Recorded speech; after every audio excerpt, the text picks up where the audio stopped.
Another thing that I always went by, our teacher we had up here on the hill grade school, in the 6th, 7th, and 8th grade, Miss Buckley, a wonderful teacher.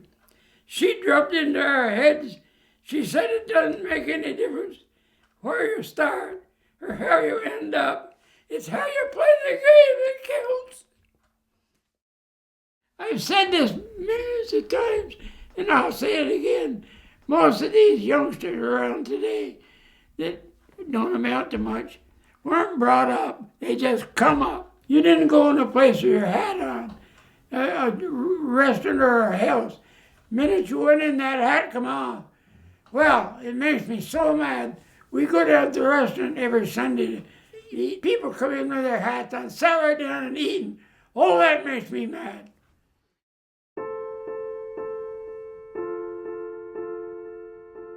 For 6 years, I was a director, field days. And while on the board, my family and I was instrumental in the starting of the cattle show. And it went on from there real gradual until it became one of the biggest and best in the state of Vermont. My name is Dean Jackson. I'll be 100 years old come August 2nd, 1916. Wow. Said to somebody just the other day, they said, well, you and Lucian are both about 100. Who's going to live the longest? Well, I said, he will.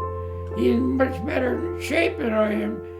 But, and I don't mean anything wrong by this. Lucian made his money and his lifestyle by using his head, mostly. I made it by using this and my head. That's the difference. I worked for the town of Penn, incidentally, 59 years in town office. When I started listing, there was 23 farms milking cows in this little town of Penn. Today there's 2. It just come natural to me. From the time my father started registered Holstein, he had a few good ones, but he was a horseman and a sheepman. Of course, in them days when I was a youngster, everybody had sheep. But I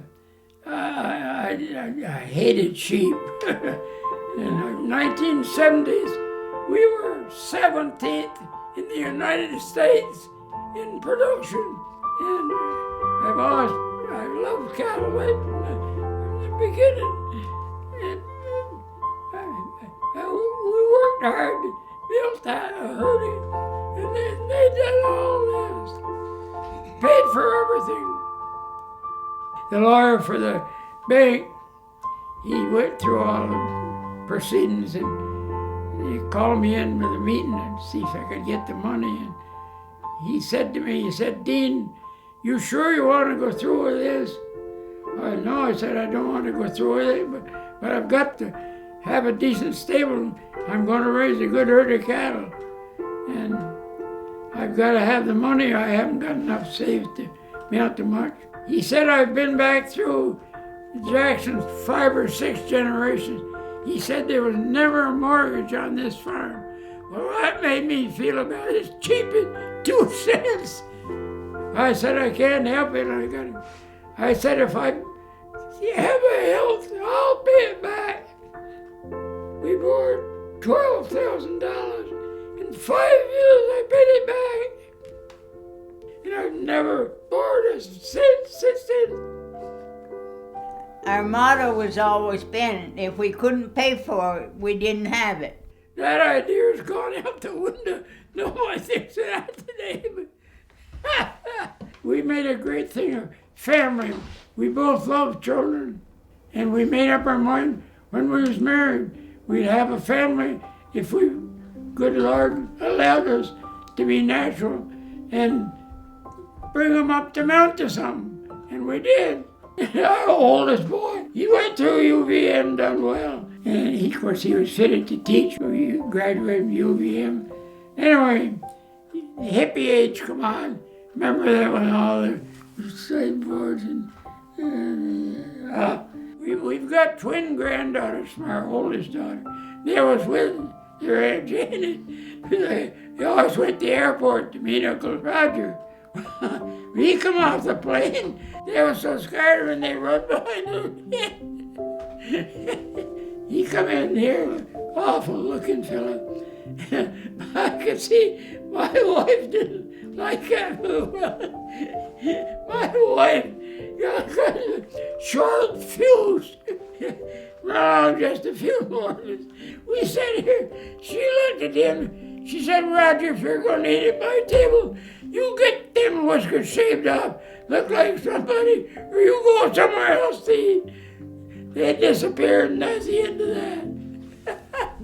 We just saw them as our family. We wanted them to do right and be right. The youngest boy never amounted to nothing at school. He hated school, and we had an awful time with it. But he followed me on the farm, stuck right to me every minute.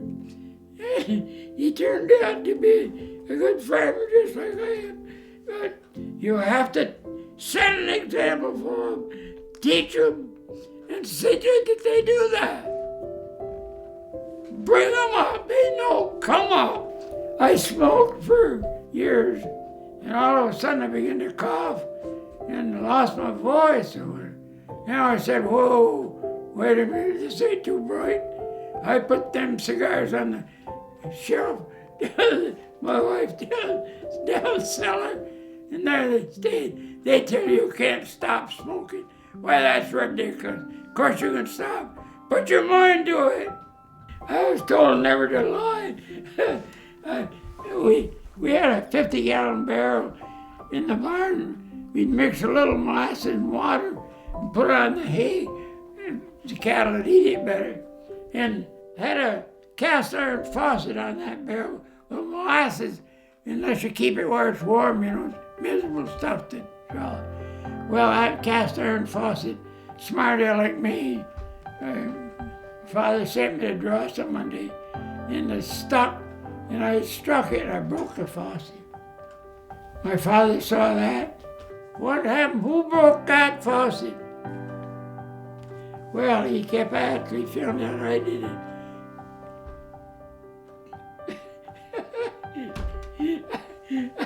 I won't tell you what happened.